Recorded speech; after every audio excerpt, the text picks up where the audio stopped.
तो सबसे पहले हम जानना चाहते हैं कि कैसा लगता है। थोड़ा बुरा लगता है, ज़्यादा अच्छा लगता है। मैं सोच में पड़ गई कि ऐसी क्या बात है उस कविता में। ये तो लोगों पे है, वो उन्हें क्या पसंद आ जाती है, कौन सी चीज़ और नहीं आती है, तो हम तो अपना काम करते हैं। तो आपको इसकी प्रेरणा कहाँ से मिली? तो पहली प्रेरणा जो थी वो राष्ट्र कवि रामधारी सिंह दिनकर, हरिवंश राय बच्चन, जावेद साहब की, मंगल सिंह सुमन है, अटल बिहारी वाजपेयी जी, डॉक्टर कुमार विश्वास, मनोहर राणा, मुझे वसीम साहब, भाई उत्तम मृणाल जी। उस समय जैसे फिल्मों में 3 खानों का दबदबा है इस समय, उस समय उर्दू के स्टेज पे 3 शायर थे, वो बहुत प्रसिद्ध थे। न फिर मुझको कोई गम हो, न फिर आंखें मेरी नम हो, जो तेरे नाम के पीछे में मेरा नाम लग जाए। ये कोई मैगी नूडल थोड़ी है मैम, ये तो कभी है क्यों, तो 2 मिनट में तो नहीं हो पाता है।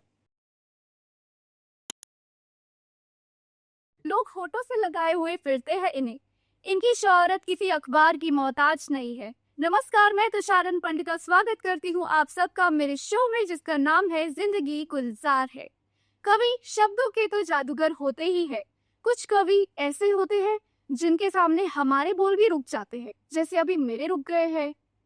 और इन कवि के परिचय के लिए मैंने जिन कवि के शब्द लिए हैं उनका नाम है इमरान प्रतापगढ़ी, और आज जो मेरे सामने है उनका नाम है शुभम प्रियदर्शन।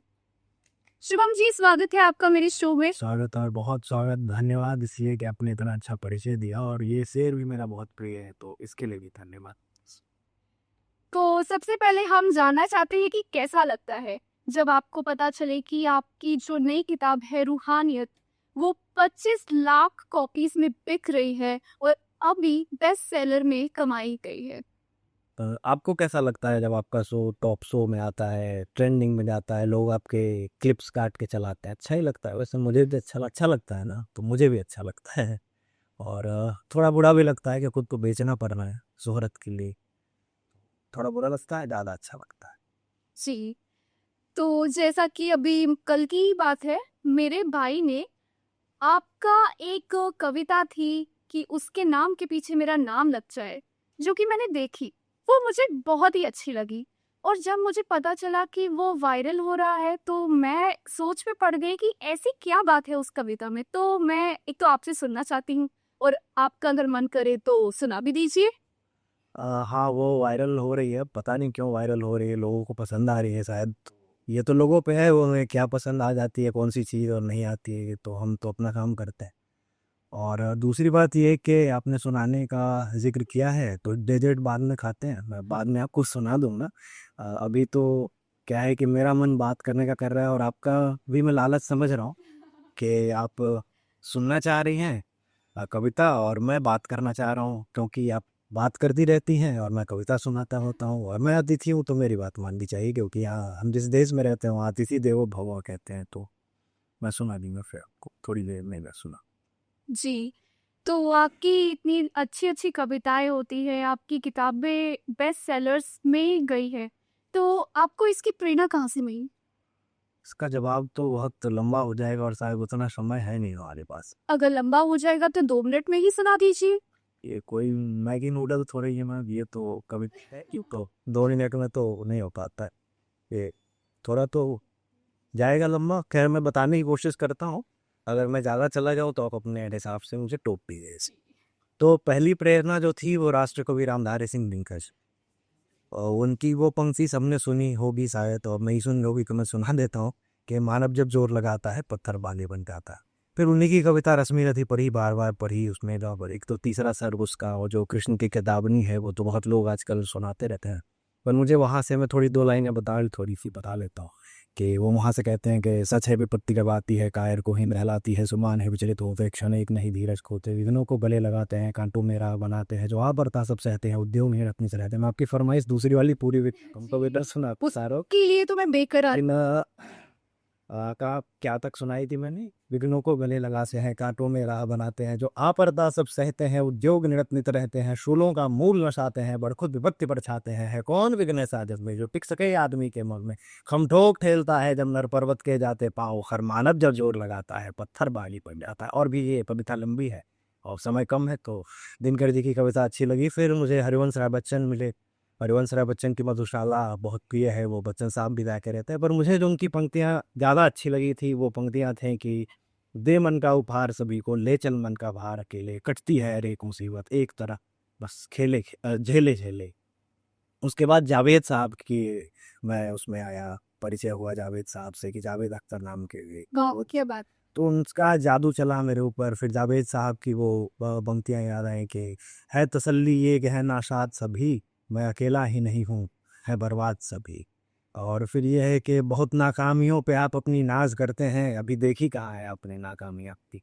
तो इन तरह की पंक्तियों का असर पड़ता गया। फिर शिवमंगल सिंह सुमन है, उनकी पंक्ति है कि मिट्टी की महिमा मिटने में मिट मिट हर बार संवरती है, मिट्टी मिट्टी पर मिटती है, मिट्टी मिट्टी को रचती है, 49 मेघ 49 पवन अंबर अवनी कर देते सम, लहरें गिरती लहरें उठती मिट्टी हंसती रहती है हरदम।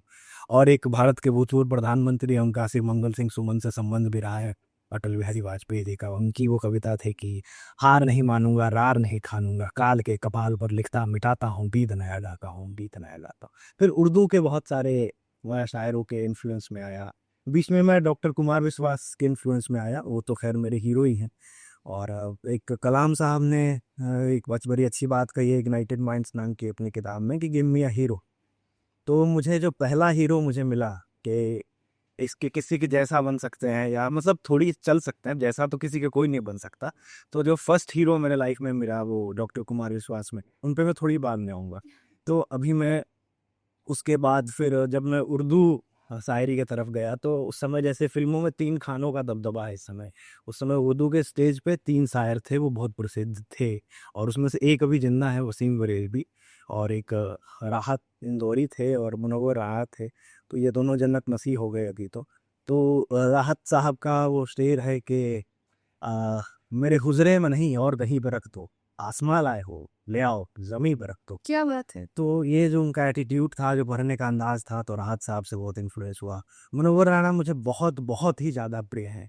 तो उनका ये उनकी ये शायरी है कि अरे मैं शेर हूँ, शेरों की गुर्राहट नहीं जाती, मैं लहजा नर्म भी कर लूँ तो झुंझलाहट नहीं जाती। फिर उनका ये भी शेर बहुत अच्छा लगता है मुझे कि अदब के नाम पे मैं फिल्म चर्बी बेचने वालों, अभी वो लोग जिंदा हैं जो घी पहचान लेते हैं। वाह क्या बात। वसीम साहब अभी जिंदा है, वसीम साहब मुझे बहुत प्रिय हैं। उनका मैं एक शेर उनका भी सुना देता हूँ कि मोहब्बत में बुरी नीयत से कुछ सोचा नहीं जाता, कहा जाता है उसको बेवफा, समझा नहीं जाता। तो इसके बाद और भी बहुत सारे लोग हैं, मैं किन किन का नाम लूँ, बहुत सारे जो छूट गए मैं उनसे क्षमा प्रार्थी हूँ उनसे। एक मुझे रामदास मिश्र है, रामदास मिश्र मिश्र मिश्र तो उनकी एक कविता है बहुत बहुत प्रिय है मुझे कि न किसी को गिराया न खुद को उछाला, कटा जिंदगी का सफर धीरे धीरे, जहाँ लोग आज पहुंचे हैं छलांगे लगाकर, वहां मैं भी पहुंचूंगा मगर धीरे की। तो इन सबसे ज़्यादा पर सबसे ज़्यादा जो इन्फ्लुएंस हुआ कि मैं मतलब मैंने पहले भी जैसे जिक्र किया, तो डॉक्टर कुमार विश्वास का पहला मुझे गिव मी अ हीरो जो एक कलाम साहब ने कहा, तो मुझे एक हीरो मिला। तो उनके तरह मैं लिखने लगा, सुनते सुनते उन्होंने वो जो आपने जिस कविता का जिक्र भी किया है वो मैं सुना दूंगा आपको बाद में, आप मुझ पर घूरिए मत। तो वो सारी कविताएं जो कहीं ना कहीं वो डॉक्टर कुमार विश्वास के इन्फ्लुएंस में लिखी गई। फिर मुझे एक दूसरा हीरो मिला जब मैंने यूपीएससी की तैयारी शुरू की अपनी। तो एक कवि मिला मुझे, एक मेरे लेखक मिले बड़े भाई निरुत्तम मृणाल जी। तो इन दोनों का बहुत ज़्यादा इन्फ्लुएंस रहा, वो निरुत्तम मृणाल साहब की वो तो बहुत सारी वायरल है। तो वायरल उतरी पे ही उन्होंने कहा है कि उस दौर का जादू क्या जाने ये रील बनाने वाले लड़के, और वियर पचा के खुद को बहादुर वीर बताने वाले लड़के, तो वो अपने आप को वो कह रहे हैं और हमें रील बनाने वाले कह रहे हैं। तो रील हालांकि उन्होंने भी बनाई है बहुत सारी। तो इन लोगों का मुख्य रूप से तो इन्फ्लुएंस रहा है। तो अभी हमारे फैंस जो है वो जानना चाहते हैं कि आपकी कोई नई किताब आने वाली है। हाँ, मैं एक नई किताब लिख रहा हूँ, उसका शीर्षक है प्रेम। ट्रेन। जी, प्रेम मतलब सीधा एक वो एक नॉर्मली एक जो आशिकी तक ही सीमित नहीं है, वो हर तरह का प्रेम, माँ बाप जो बच्चे से प्रेम करते हैं, भाई बहन का भी प्रेम है, वो भी एक हिस्सा है। तो राधा कृष्ण का प्रेम भी है और नॉर्मल प्रेम है। हर तरह का जो प्रेम है वो उस प्रेम में मैं उस पर लिखने की कोशिश की है। मैं उसका एक परिचय दे देता हूँ आपकी थोड़ी, और मैं आपका मन रखने की कोशिश करता हूँ। उसमें जो है कि ये मेरे प्रिय एक और कवि हैं गजेंद्र प्रियांशु, उनकी कविता है कि गहन गिरवर सघन वन में महक बहकती पूर्वा पवन में दहकते धरती गगन में बहकने दो प्यार मेरा, नाग फनियों की गली में फूल का व्यापार मेरा, झोपड़ी और महल मैं कब देखता हूँ, हर खुली छत पर कबूतर बेचता हूँ, लोग रहते हैं जहाँ पर मुंह छुपा के, मैं उन्हीं गलियों में दर्पण बेचता हूँ। तो ये जो जन नफरतों का माहौल है और चारों तरफ जहाँ नफरतें, तो मैं थोड़ा सा अपने तरफ से प्यार देने की कोशिश कर रहा हूँ इस किताब में, प्रेम में। देखिए वो लोग इसे सराहते हैं, कितना प्यार देते हैं इस प्रेम नामक कविता को, और कितना प्यार देते हैं, लोगों का कितना प्रेम मिलता है, ये तो वक्त बताइए। जी, आपने जैसे प्रेम की बात की, टूटे हुए दिल के जो शब्द होते हैं, वो कविता में बदल जाते हैं। और आपकी ऐसी कई कविताएँ हमने सुनी है जिसमें आप दुःख भरे दिल की दास्ताँ सुनाते हैं। तो हम आपसे जानना चाहते हैं कि क्या आपका भी दिल कभी टूटा था? हाँ, दिल तो टूट और दिल टूटता ही है तभी इंसान कवि बनता है, और कवि बनने के लिए दिल टूटना बहुत ज़रूरी शर्त है। दिल टूटा है। क्या बात है शुभम जी। शुभम जी, आपसे विदा लेने का तो मन नहीं करा, लेकिन समय का नियम ही है कि वो चलता रहता है। लेकिन हम आपसे वादा ज़रूर करते हैं कि हम तो दोबारा मिलेंगे। जी ज़रूर, मेरे जब भी अगर समय मिलेगा तो मैं आपसे ज़रूर मिलूँगा फिर से। चलिए, इस शो के अंत में आप कोई कविता ही सुना दीजिए। हाँ, वो जो आपने जो कही थी, आपके भाई साहब ने भेजी है, मैं वो सुना देता हूँ। कैसे गा के सुना दूँ या वैसे सुना दूँ? जैसे आपका मन करे। अ, कौन-सी थी वो? अच्छा, तेरे नाम के तेरे नाम के पीछे मेरा। तारा नाम लग, तुझे ही ढूँढता हूँ मैं, जिधर मेरी नज़र जाए, मुझे दुनिया में अब तेरे सिवा कोई नहीं भाए। न फिर मुझको कोई गम हो, न फिर आँखें मेरी नम हो, जो तेरे नाम के पीछे में मेरा नाम लग जाए। क्या बात है शिवम जी! अब मैं समझ गई कि ये रीति वायरल क्यों हो रही है, क्योंकि आपने इसमें अपनी पूरी भावनाएँ लगा दी है। नहीं, एक्चुअली सारे लोग चाहते हैं कि उनका प्यार मुकम्मल हो जाए।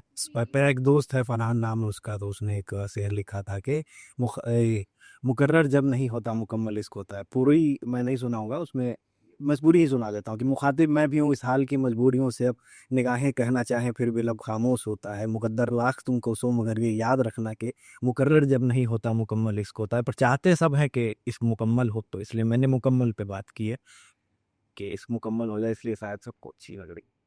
क्या बात है, क्या बात है! तो मैं अपने दर्शकों से यही कहना चाहूँगी कि प्यार बनाए रखें, अपना ख़्याल रखिए और मेरे शो के साथ जुड़े रहिए और देखते रहिए ज़िंदगी गुलज़ार है। जी, ज़रूर देखिए मैम का शो। धन्यवाद, और हम जैसे कवियों की भी दुकान थोड़ी चलवाइए।